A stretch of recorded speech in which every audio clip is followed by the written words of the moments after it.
नांदणीच्या महादेवी हत्तीचं वनताराला पाठवण्याचा जो निर्णय झाला हा खरं तर अतिशय दुर्दैवी असा निर्णय आहे। आमच्या ज्योतिबा मंदिरासाठी सुद्धा मी अशा प्रकारचा हत्ती आणला होता। तिथं सुद्धा अनेक वर्षांच्या धार्मिक परंपरा जपल्या जाण्याचा इतिहास होता। नांदणीच्या मठात सुद्धा जवळजवळ 600 वर्षापासून अशा प्रकारची परंपरा ही आपण सगळेजण बघत होतो आणि ज्या पद्धतीनं काळजी त्या ठिकाणी घेतली जात होती। प्राणी मित्र संघटना आहे, या संघटना विदेशातून फंडिंग मिळवण्यासाठी म्हणून खरं तर अशा प्रकारच्या खोट्या केसेस तयार करतात। आपल्या देशातल्या न्याय व्यवस्थेच्या माध्यमातून निर्णय होतात आणि अनेक लोकांच्या भावना त्या ठिकाणी दुखवल्या जातात। ज्योतिबाच्या हत्तीच्या बाबतीत सुद्धा मी सुप्रीम कोर्टापर्यंत हा संघर्ष नेला होता।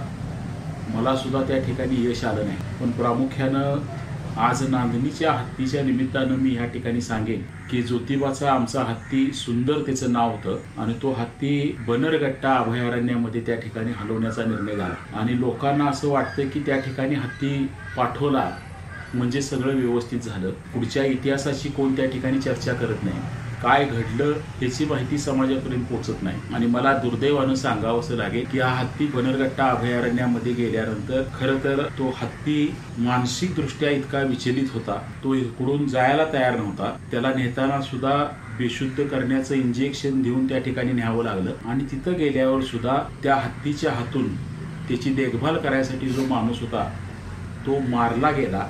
पण ही बातमी सुद्धा कुठं बाहेर त्या मंडळीने येऊ दिली नाही। लगेच 3 वर्षांनी त्या बन्नरघट्टा अभयारण्यामध्ये सुंदर हत्तीचा मृत्यू झाला आणि म्हणून ज्यांना कुणाला वाटते की आम्ही फार मोठं काहीतरी हे करतोय, मला फार वाईट वाटते। आज पुन्हा ह्या नांदणीच्या ग्रामस्थांच्या विशेष करून जैन समाजाच्या आक्रोशातून हा विषय समाजासमोर आलाय। लोकभावनेचा प्रचंड मोठा अनादर आणि चुकीच्या कारणासाठी होतानाची ही घटना घडते। मी स्वतः राज्य सरकार म्हणून आणि केंद्र सरकार म्हणून यासाठी काय करता येईल या दृष्टीने प्रयत्न करणार आहे। नागपंचमीचा सण सुद्धा अशाच पद्धतीने बंद झाला होता। लोकभावनेचा आदर करत असताना परवानगी विशेष काही अटींच्यावर त्या ठिकाणी दिली गेली आणि असाच विचार उद्याच्या काळात ह्या सगळ्या बाबतीत सुद्धा ह्या प्रथा परंपरा लोकभावना चालू ठेवण्यासाठी झाला पाहिजे, अशासाठी मी प्रयत्न निश्चितपणाने करणार आहे। बाळ, फ्रीजमधून श्रीखंड काढ ना। आम्ही पूर्वी घरीच बनवायचो श्रीखंड, त्याची चवच वेगळी होती। आता काय सगळं रेडीमेड। आजी, हे श्रीखंड खाऊन बघ। आज तुझ्या आईनं घरीच बनवलं की काय? हे आहे गोकुळचं श्रीखंड, अगदी जिभेवर रेंगाळणार। जिभेवरच नाही तर मनावरही रेंगाळणार। गोकुळ श्रीखंड, मनावर रेंगाळणार।